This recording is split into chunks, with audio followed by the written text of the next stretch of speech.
Hi guys, I am going to record a lesson about magnetic induction, which is part 2 of our magnetism unit. So to start this, I'm going to first review some things we should have already learned before in our magnetic forces unit, which is part 1 of magnetism. So right here. So there we have a B field that is into the page. You can see with these X's right here. Here's a positive charge that is now going to be moving to the left.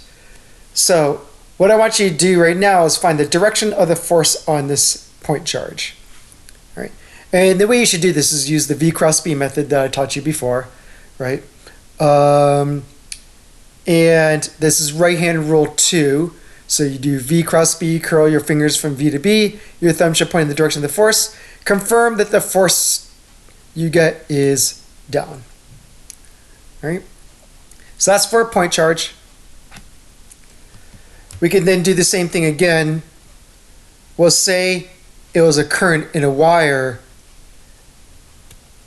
that was why the charges were moving to the left in the first place. Oh, because you have a bunch of positive charges that are moving to the left. Well, those positive charges will have experience the same V cross B force, right?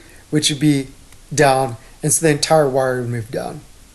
Just want to remind you of some differences, right? If it's a point charge, that object will turn, and because its velocity changes, the force will also change direction, and ultimately will result in UCM, right? This wire won't have UCM because those point charges are not free to move just in space. So since they're constrained to the wire, this whole wire will just move down, and you won't have any circular motions right here, right? But I want to introduce one more scenario that I haven't talked about before. So let's just say here's a scenario right here. And same B for this into the page, but let me have this physical wire right here. So this wire just physically exists in space, all right? And so I'm going to do this later, but just imagine before I move it, you just have this wire sitting there. It's not doing anything. You just have these charges sitting there. There's no current. There's no motion, nothing is happening. You just have this wire sitting here. And remember, this wire has a bunch of charges in it. So this is just one of them, but this whole thing is filled with charges here that I'm drawing right now, okay? Okay, so now what I'm gonna do then is move this wire to the left. And what do I mean by move this wire to the left? I'm like physically going to grab this wire, take it with my hand, and push it to the left, all right? So notice what's then going to happen as a result of that. All these positive charges in the wire that were sitting still before are now moving to left. And the reason they're moving to left is because I'm physically grabbing them and moving to the left, right? But now if they're moving to left, they're going to experience a V cross B force, just like before. And if you do V cross B, they'll experience a force in the downward direction, right? So these guys are all going to experience a force in the downward direction like that. So right here, when I move this guy to left, they're also going to result in a force down. Now, the manifestation of that is that when all these charges move in the downward direction, that is actually manifested as a current, because when you have charges moving in a wire, that we call that a current. All right? So, right here, let me contrast this with this one we had before. Here we started with the current. So the charges were moving because of a current. And the magnetic force result in a motion of the wire downwards. Here we started off with a motion of the wire, like we were physically moving the wire, and the magnetic force causes a resulting current. So these two are kind of like very similar scenarios, but it's just changing what you start off with. This one, you started with the current, and the magnetic result was a motion down. Here, you started with the motion, and the resulting magnetic force resulted in a current down. Right? Now this is a little bit weird because we're talking about current down, like, well, what's the rest of this wire hooked up to? Like, so this couldn't just be a piece of wire, like, those charges couldn't move down if this wire just ended right there, like that, because these charges have nowhere to go. So they can't really move down like this. So you'd more often see this in a context like this. So here's that wire again, but then it's part of a larger loop that's like this. And here's the magnetic field. into the page with these black crosses, all right? And then say this rod is sliding on rails and is free to move left or right. And there's metal contact here and here. So at every point, there is a possible circuit loop or wire loop that is outlined with my cursor right here. So now what I'm going to do is I'm going to take this rod and physically slide it to the left, like I was talking about, like right here. All right, so I'm sliding this guy to the left, and as a result, there's a current down in this segment of the rod. And then where this charge is going to go? Well, if it was going down in this rod, they're going to continue this way along here, all the way, looks like clockwise around this loop. All right, so the manifestation of this current down in this rod is overall in this loop a clockwise current in the loop. So me moving this rod right to the left caused a clockwise current in the loop. Right? I think you can tell it's clockwise because in this particular one segment it was down, which means the rest of it has to be clockwise to match that current down. Okay. So this is another example of the magnetic force. Once again, we have magnetic force on point charges causing a circular motion. We have magnetic force on current wires causing a motion of the wire. And now we have the motion of the wire causing a current. All right? And this is called magnetic induction because what we've done is the magnetic force has induced a current.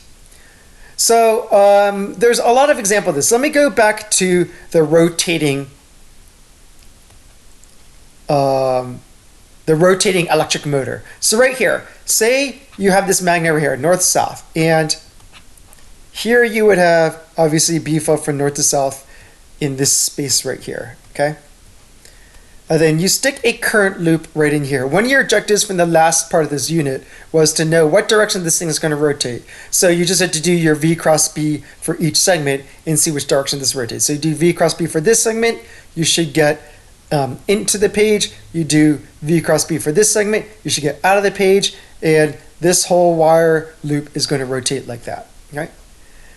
But now let's just say you started with the same loop that had no current. So this is just a bare wire, no batteries hooked up to anything, just a loop of wire. And this, now you're going to physically rotate it such that this segment is going to rotate out of the page and this segment is going to rotate into the page. So when I say it's going to rotate, like you're physically turning this loop and you're physically causing it to move at first. So now when you use the V cross B method now, you're going to have out of the page motion crossed with a rightward B field.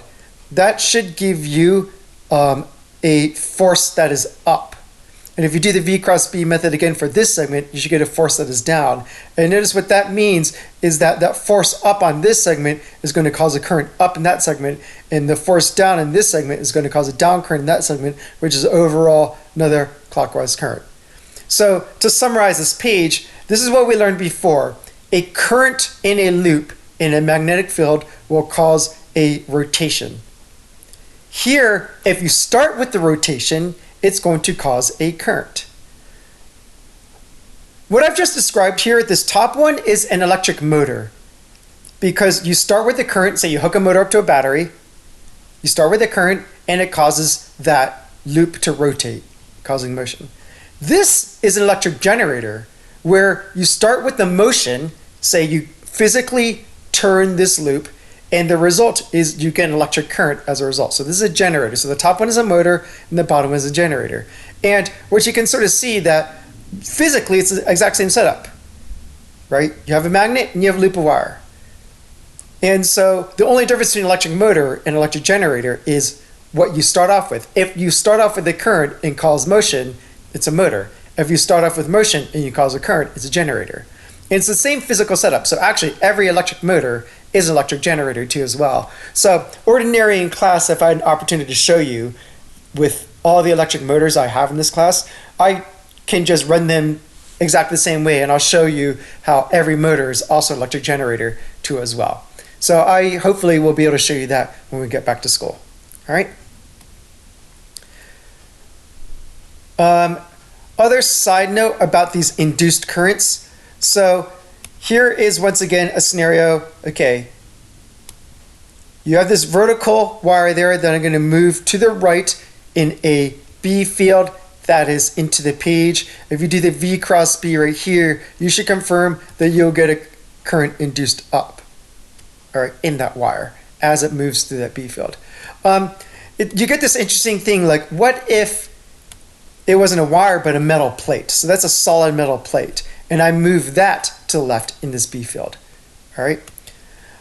Now, once again, this metal plate is actually filled with a bunch of point charges, and they're not constrained to move in just one direction because of the wire. They are able to move in a plane. So what these guys, you're going to get this circular motion that a point charge will do, but within the plane.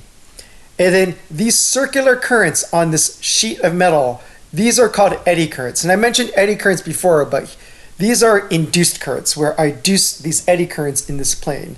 So this is another magnetic induction concept that you kind of need to understand. Although these eddy currents aren't as important. Just knowing what direction it is in a single wire is actually probably the more important one. Okay. Now, all these rules, this rule I just told you right here, this V cross B rule, where the motion is V, the B field is B, of course. You do V cross B to tell you the force which results in a current. This is called magnetic induction, although I should redraw this without the ends of the wire. This is not actually how you'll understand magnetic induction in the future. And the reason you won't actually use this V cross B rule is because it's not universal enough. And we're actually going to understand all of these scenarios, like this scenario, these two scenarios. We're actually going to understand how you find the direction of current in a totally different way. So this is part one. In part two of the video, I'm going to show you a whole different set of rules that we're actually going to use. Instead of this V cross B rule for a magnetic induction, we're going to do a totally different method to actually calculate the direction of current. So that will come in the next video. So I'm going to stop this right now.